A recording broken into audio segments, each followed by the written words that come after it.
और साथियों, आपको स्पष्ट बताना चाहता हूं, सरकार की नीति स्पष्ट है कि 10 दिन तक यदि आपने कोई आवेदन दिया, 10 दिन तक यदि कोई कार्रवाई हमारे कर्मचारी के द्वारा या पदाधिकारी के द्वारा नहीं किया गया तो 11वें दिन उसको मुख्यमंत्री कार्यालय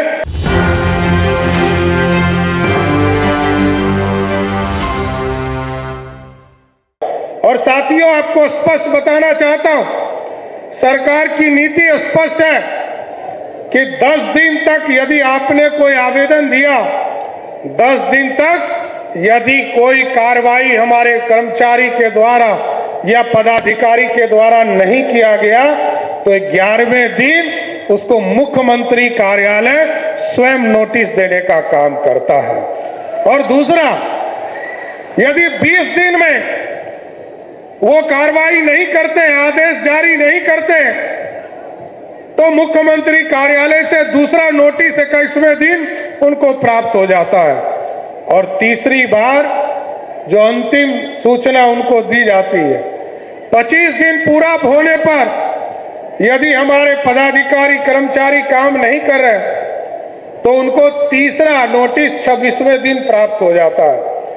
और यदि 30 दिन में नोटिस की अवहेलना करता हो तो 31वें दिन क्या होता है साथियों, आपको पता है ना?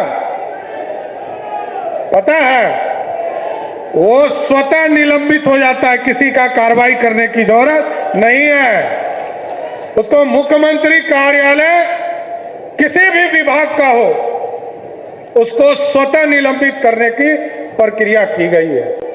इस देश में पहली बार इस प्रक्रिया की शुरुआत की गई है और आम लोगों को इससे सीधे जोड़ने का काम किया गया।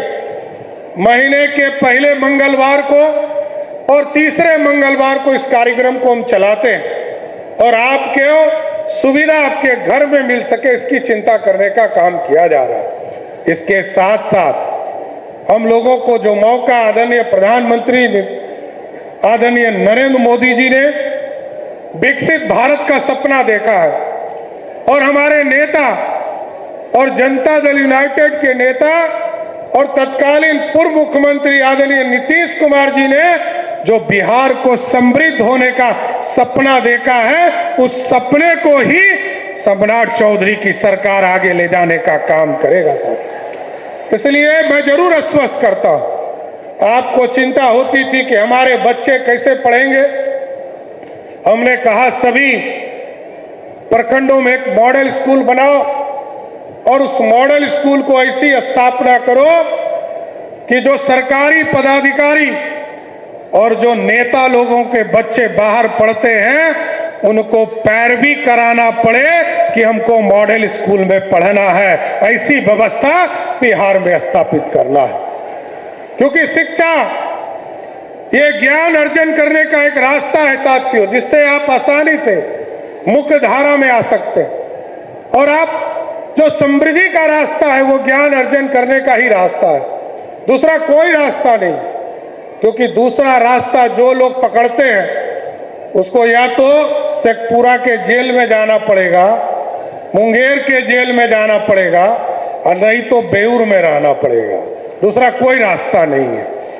और ये मेरे लिए भी गौरव का क्षण है साथियों कि मैं जिस जगह से विधायक बना हूं वो विधायक का क्षेत्र श्री बाबू जब 52 में पहली बार आजादी के बाद पहली बार विधायक बने तो तारापुर विधानसभा जो खड़गपुर विधानसभा था दोनों मिलाकर बना है, उसी विधानसभा से श्री बाबू भी पहली बार विधायक बनने का काम किए थे साथ। इसलिए जो अधूरे सपने उनके छूटे हैं उसको मुख्य धारा में लाएंगे।